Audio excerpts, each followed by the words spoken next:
Hello everyone, I hope you're doing well.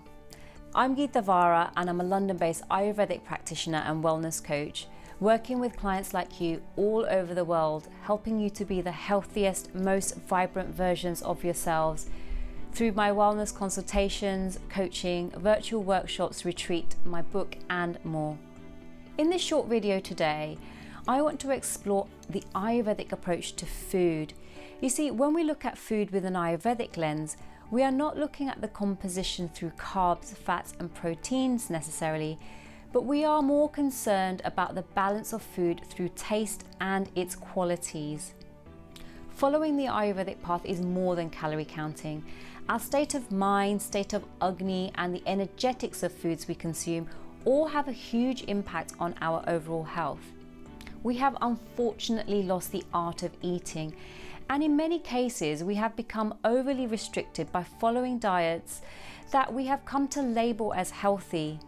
Food is of course functional and needs to be wholesome, but it also is designed to delight the palate. So there is a fine art to choosing foods that are nourishing for the body, senses and emotions, and that really comes from our intuition. You see, any substance that is consumed in excess is capable of creating an imbalance. The same is true for the time of day the food is eaten. For example, if a heavy meal is eaten in the evening, it won't digest as well as, say, if we've eaten it at lunch. Eating hot, spicy food in the summer will aggravate the fire in our body, and lots of dry foods in the latter stage of life will create an increase to the vata within us. Not everyone enjoys foods and tastes in the same way. One person may have a really sweet tooth and another may love the saltiness of foods. The same food may taste spicy to one person and not at all to another. So your perception of taste is very personal, and certain tastes are more suitable for you once you start to understand which tastes are balancing for your mind-body type, or rather your Prakriti or your Ayurvedic constitution. Taste is nature's way of telling us what is good for us and the effect it will have on our body's physiology. So we really want to listen to the body, because this is the essence of truly living in tune with nature. Every food, ingredient and herb has a unique taste profile, and we call this rasa. In Ayurveda, we classify foods, ingredients and herbs by 6 tastes. These are sweet, sour and salty, bitter, pungent and astringent, and each has a different quality and different actions on the doshas, but all are important in satisfying our palate and balancing our overall health. So let's have a brief overview of each of these 6 tastes. First, we have the sweet taste called Madhura Rasa, which is composed of the elements of earth and water. Now, who doesn't love to have something sweet? See, over the last few decades, our concept of what is sweet has evolved significantly, and we are now accustomed to associating sweet with the refined sugars. However, the real and natural sweet taste has a very important function in nourishing and fueling our body with its cooling, heavy, unctuous qualities. This taste relieves the ravenous hunger, brings strength, growth and development to all our body tissues, increases our vitality and increases our body mass. The sweet taste refers to the foods that have a natural sweetness to them and can include milk, grains such as rice and wheat, root vegetables, nuts, and of course natural fresh fruits. The sweet tasting foods bring joy to our senses and emotions, as well as vitality to the body, and it should form the bulk of our diet. The result of having balanced sweet taste in our diet is lustrous looking skin and hair. However, an overindulgence in the consumption of foods with a sweet taste will reduce our digestive fire. It can lead to excessive weight, feeling of lethargy and heaviness, and maybe diabetes. Kapha can easily get increased if taken in excess, and Kapha type should moderate the intake of this taste. The second is the sour taste or Amla Rasa, made of the earth and the fire elements. Sour tasting foods are generally stimulating and refreshing for the body and the mind. Now, this taste is necessary to increase appetite, relieve thirst, improve digestion and absorption of food, and stimulate circulation and elimination. Now, like the sweet taste, it helps us to build body tissues except the reproductive tissues. And this taste sharpens our senses and supports our heart function. It also is very balancing for Vata type since it has a very warming element and is useful for stimulating our digestive fire. Now, in excess, this taste can increase heat in our body. The pH balance of our gut can get upset and lead to acidity, indigestion, heartburn, and over time maybe skin problems, ulcers, and burning sensations in the chest and bladder. The heavy quality of this taste can also lead to an increase of kapha if consumed in excess. So kapha types again should not overindulge in this taste, although a little can be beneficial and stimulating. Pitta types also need to moderate the sour taste due to its heating quality. Examples of this taste can include tomatoes, citrus fruit, vinegars, tamarinds, pickles, and wines. The third taste is a salty taste known as lavana rasa, and this taste is made up of the elements of the fire and water.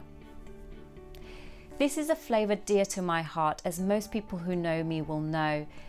Salt brings out the flavour of all other foods and increases our appetite, digestion, and absorption of food. It lubricates our body tissues, supports the elimination of waste, and can help detoxify our body. It can have a grounding and calming effect on the nerves and also reduce cramps and spasms if they occur. With its penetrating effect, salt can help to open blocked channels by liquefying mucus and can support the action of other ingredients. For example, when we take salt with warm prune juice, it can increase the effectiveness of relieving constipation. Rock salt and sea salts are our preferred salts in Ayurveda, and nowadays pink Himalayan rock salt has become very popular all across the world. But an excess of salt, especially for Pitta types, can increase heat, acidity, and maybe cause high blood pressure, inflammation, and skin irritations. It can lead to fluid retention in the body. It can also weaken the muscles, and it can contribute to premature aging and graying of hair.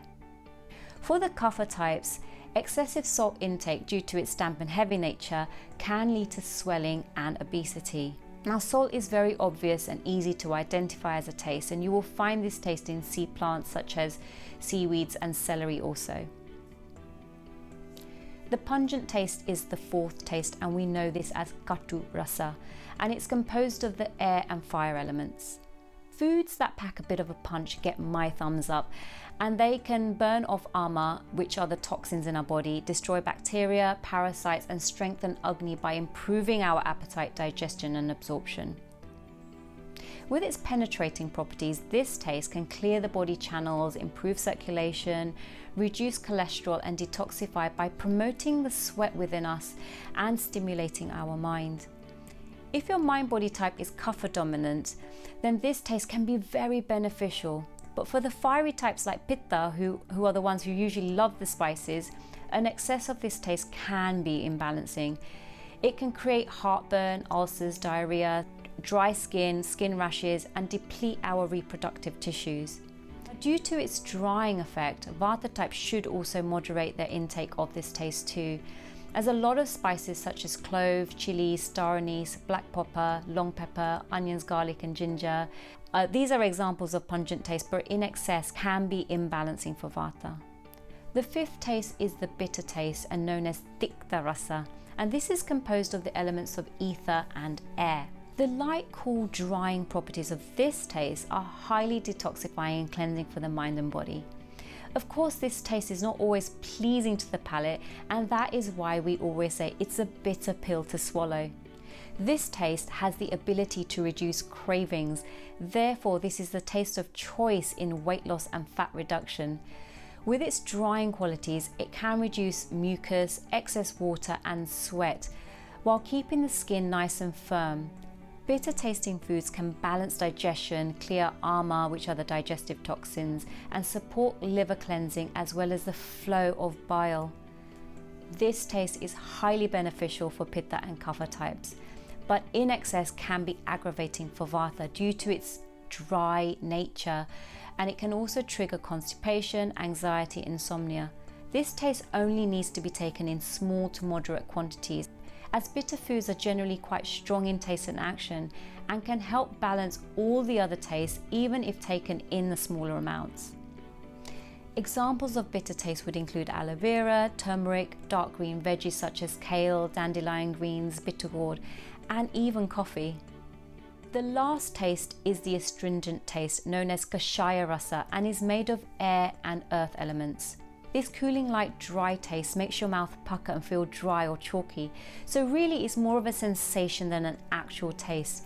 Now imagine what your mouth feels like when you eat an unripe banana, or the skin of a grape, or a high tannin red wine. Now astringency reduces the saliva in the mouth and dries out the secretion of mucus. The astringent taste can help tone and protect the mucosal lining of the digestive tract from inflammation, irritations, so it's a great taste for conditions such as ulcerations, colitis and gastritis. Now this taste is usually taken in minimal amounts and can be balancing for pitta and kapha, but aggravating for vata in excess, as it can be drying and blocking. Our diet would only need very small amounts of this taste, but nevertheless it plays a critical role in the digestive process. A couple of examples of this taste would be pomegranate, cranberries, chickpeas, broccoli, cauliflower, cabbage, and green bananas. Ideally, every meal should include all 6 tastes in balanced quantities, in order of the taste in descending order as we've just mentioned, from sweet, sour, salty, pungent, bitter and astringent. For example, the sweet taste includes all our carbohydrates, sugars, amino acids, fats, and should dominate our plate, as are the most nourishing foods for us. If you are prone to suffer from certain health issues, you can use the principles of taste to choose your foods that will be more balancing. Variety of food is key to ensuring you get a good balance of taste in your diet. Now remember, serious illnesses do not manifest by eating one imbalancing meal.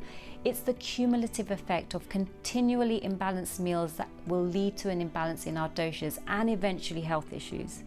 Thank you for watching. I hope you found this video useful. Please feel free to like, share and subscribe to this channel for more Ayurvedic wisdom and wellness tips, and feel free to connect with me over on Instagram, where I do share more regular posts. Have a great day.